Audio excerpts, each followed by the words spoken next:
Hurmatli prezidentimizga bo'lgan taqdimotda eng ko'p urg'u importni qisqartirish yo'nalishi bo'yicha bo'lib o'tdi. Mana ko'rganingizdek, 2024-yil 1,6 milliard import qilingan bo'lsa, 2025-yili 1,8 milliardga yaqin dori vositalari import qilingan. Agar shu tendensiyani oladigan bo'lsak, bu 2026-yilda 1,9 milliardga yetib borishi kutilyapti.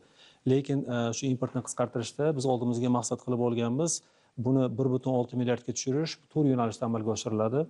Bu birinchi, demak, ishlab chiqarish hajmini oshirish. Bizda bir qancha yangi loyihalar bor. Mana 171 million dollarlik 30 bitta loyihamiz bor va shu bilan birgalikda referent narxlarni tushirishni ham oldimizga maqsad qilib olganmiz. Importni qisqartirishni 4 ta usulda amalga oshirmoqchimiz. Birinchi o'rinda bu ishlab chiqarishlarni kengaytirish, 171 million dollarlik 30 bitta loyihani ishga tushiramiz. Bundan tashqari referent narxlarni tushirishni ham oldimizga maqsad qilib olganmiz. Hozirgi kunda 2 mingta dori preparatiga distribyutorlar uchun narxlar tushgan bo'lsa, demak, oddiy aholi uchun birinchi martadan 2 mingta dori vositasining narxi tushadi.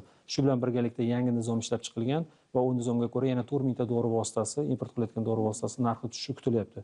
Yil davomida, ya'ni 6 mingga yaqin dori vositalar narxi tushadi va uchinchisi bu 134 turdagi yangi dori vositalarini transfer texnologiya va shartnomali ishlab chiqarish orqali yo'lga qo'yishni maqsad qilib olganmiz va to'rtinchi yo'nalish bu albatta elektron retseptni joriy qilish orqali polipragmaziya, ya'ni ko'p dori yozishni oldini olish va kerakli dorilarni o'sha o'zimizni aholiga o'zi berishni maqsad qilib, shu orqali importni tushirishni maqsad qilib olganmiz. Shu bilan birgalikda hurmatli prezidentimizga mana shu elektron retsept yo'nalishida nima ishlar amalga oshirilgani haqida gapirib o'tdik. Demak, hozirgi kunda ko'rishimiz mumkinki, 400 mingdan ortiq elektron retsept yozib berilgan, lekin shundan borig'i 54 mingtasi aptekalarda, ya'ni dorixonalarda realizatsiya qilingan. Bosh prokuratura bilan birgalikda ishlarimizni yana jadallashtiradigan bo'ldik. Bu yerda borib o'sha dorixonalarni tekshiruv va ular haqiqatan elektron retseptdan foydalanyaptimi, uni nazoratga olamiz. Shu bilan birgalikda soliq qo'mitasidan ham ma'lumotlarni olib, ularni masalan gormon dori preparatlari yoki antibakterial dori preparatlari va antibiotiklar o'sha elektron retsept orqali sotilmayotganini nazoratga olamiz. Agar bu yerda nazoratga olinmayotgan bo'lsa, albatta bu dorixonachilar bilan yana qaytadan o'qitish kerakdir, o'sha tizimga o'rgatish kerakdir va ularga yordam berib, hammani shu elektron retsept tizimiga o'tishni oldimizga maqsad qilib olganimizni aytdik. 2026-yilning oxirigacha albatta elektron retsept tizimi O'zbekistonning barcha hududlarida joriy etilishi talab qilinadi. Shu bilan birgalikda referent narxlar haqida qisqacha gapirib berdik. Demak, 5-dekabrda 2 mingta dori preparatiga narxlarni tushirgan bo'lsak, o'rtacha 40-60% narxda tushirdik. Shunda bu yurtimizga 70 million dollar qaytishiga olib keldi. Va shu bilan birgalikda bizda distribyutorlarda ham biroz yo'qotish bo'ldi. U qaysi ma'noda? Ular qimmat narxdan olib kelib yuqori qo'shimcha soliq to'lagan bo'lsa, endi narxni tushirgandan keyin albatta u yuqori to'langan qismi qaytarib berish kerak bo'ladi. Bu yo'nalishda ham hurmatli prezidentimiz tadbirkorlarni qo'llab-quvvatlash uchun rozilik berdi.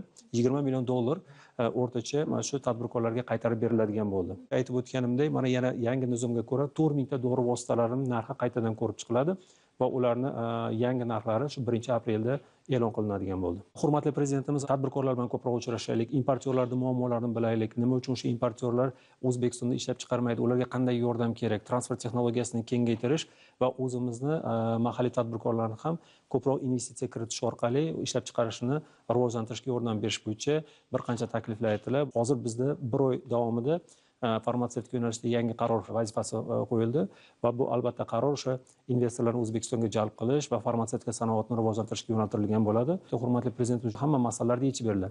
Buni natijasi o'laroq albatta o'zimizni mahalliy ishlab chiqaruvchilarga, tadbirkorlarga sharoitlar yaratilyapti. Ko'proq o'sha imtiyozlar berilyapti va ularni tannarx tushirish imkoniyati paydo bo'lyapti. Ular o'sha dori vositalariga tannarx tushirish orqali albatta o'zimizning xalqimizga sifatli va arzon dorilar yetkazish imkoniyatlari yaratiladi.